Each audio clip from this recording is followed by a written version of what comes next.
সকাল সকাল সেজে গুজে রেডি হয়ে গেছি আমি আর সোনাই। আমরা এখন একটু বেরোচ্ছি, একটু যাই ঘুরে আসি। শীতের সকাল তো, খুব ঠান্ডা। হ্যাঁ, একটা সোয়েটার পরেছি, চাদর টাদর আর কিছু নেবো না, কান মাথা কিছু ঢাকবো না, স্টাইল হবে না তাহলে কিন্তু। যাই হোক, এবার আমরা বেরিয়ে পড়বো, তাই তো? বেরিয়ে পড়বো, দেখা চাই কিন্তু পুরো ব্লগ পুরো ভিডিও দেখা যায়, নাহলে কিন্তু একদম আড়ি করে দেবো বলে দিলাম।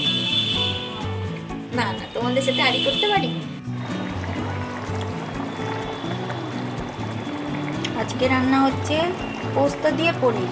পোস্ত বেটে নিয়েছি মিক্সিতে, পোস্ত দিয়ে পনির। আর হচ্ছে উচ্ছে আলু ভাজা আর আলু পটলের তরকারি। ঝোলটা একটু কালো কালো হচ্ছে, এটা আমি রান্না করিনি, বাবা রান্না করেছে। পনিরটা আমার ভেজে রেখে দিয়েছিলাম, তারপরে পোস্তটা একটু কষিয়ে নিয়ে জল দিয়ে, জলটা ফুটিয়ে নিয়ে তারপরে পনির দিয়েছি, এটা ফুটিয়ে নামিয়ে নেব।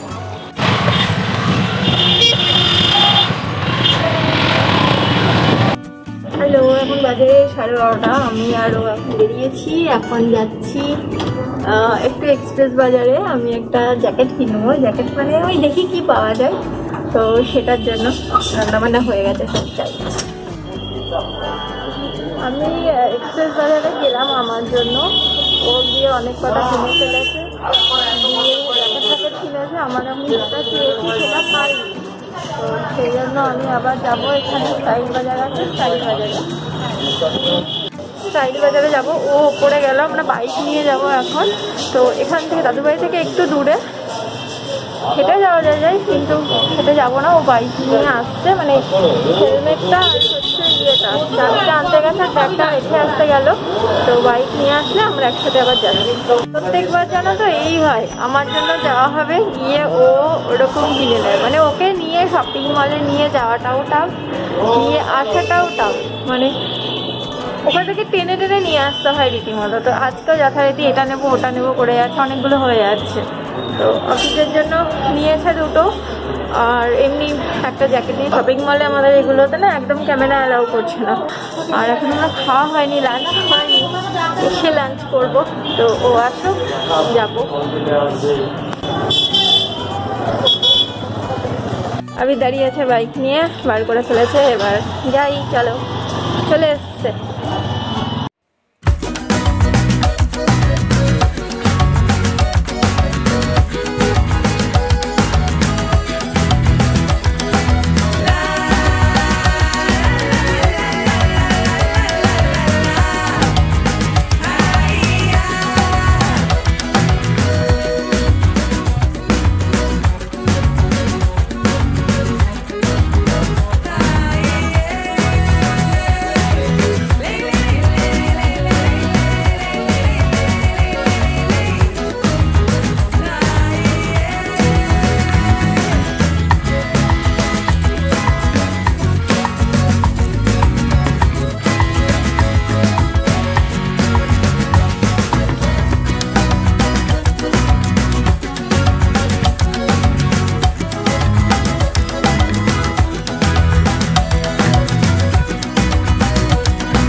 বিগ বাজারে দিনের বেলায় এসছি, কেননা 4টার সময় বন্ধ হয়ে যায়। ওই যে আরেকজন আইসক্রিম নিয়ে গট গট করে আসছে, এই যে দাঁড়াও দেখি কি আইসক্রিম কিনেছে দেখি।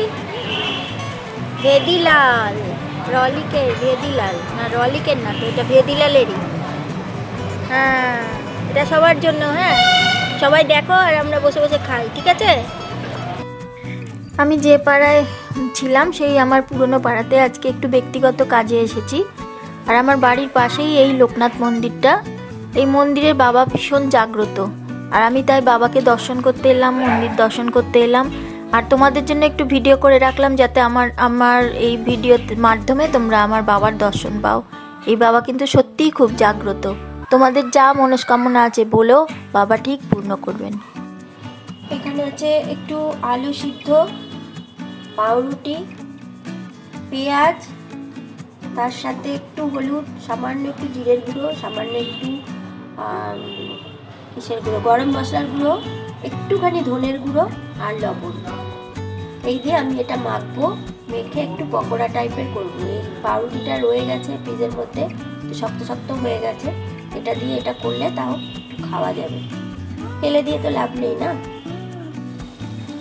এই যে আমি বড়াগুলো ভাজছি, এক পিঠ আমার ভাজা হয়ে গেছে, এই দেখো, আর এক পিঠ ভাজলাম, হয়ে গেছে এটা। এইভাবে করে আমি সব বড়াগুলো ভেজে নেব। এই দেখো, এই মাসি হচ্ছে আমার যখন 2 বছর বয়স মাত্র, সেই সময় থেকে আমাদের বাড়িতে প্রচুর, মানে অনেক বছর এই মাসি ছিলেন। এই মাসি ছিলেন আমার মায়ের হেল্পিং হ্যান্ড। আর আজকে উনি কৃষ্ণনগরে এখন এই সময়টা থাকেন না, কৃষ্ণনগরে এসছেন আজকে, সেই জন্য আমার বাড়িতে এসছেন দেখা করতে। যখনই কৃষ্ণনগরে মাসি আসে তখনই মাসি দেখা করতে আসে। আর মাসির সাথে আমাদের সম্পর্কটা এমনই যে মাসি সত্যি করে আমাদের বাড়ির একজন মেম্বার বলেই আমরা মনে করি, আলাদা কিছু মনে করি না। বহু বহু বছর মাসি আমাদের বাড়িতে কাজ করেছে, বা কাজের লোক হিসেবে না, একজন বাড়ির মানুষ হিসেবে, বা মানে একজন ভালোবাসার মানুষ হিসেবে মাসি আমাদের বাড়িতে থাকতো। ভীষণ ভালোবাসে আমাদের, বাবা মাকে প্রচণ্ড শ্রদ্ধা করে।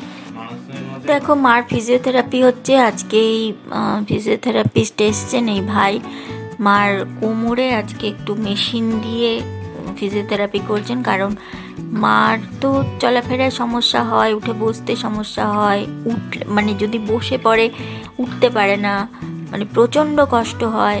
সেই সময় আমাকে বাবাকে ধরে তুলে নিয়ে আসতে হয় এবং শেষে মানে তোলা যায় না। ওই জন্য উনি বললেন যে একদম মাজায় আমি একটুখানি কিছু ফিজিওথেরাপি করে দিই, যদি কিছুটা উপকার হয়। তা আজকে এইভাবে আজকে মেশিন দিয়ে আর ওই লিকুইড প্যারাফিন দিয়ে উনি ফিজিওথেরাপি করছেন।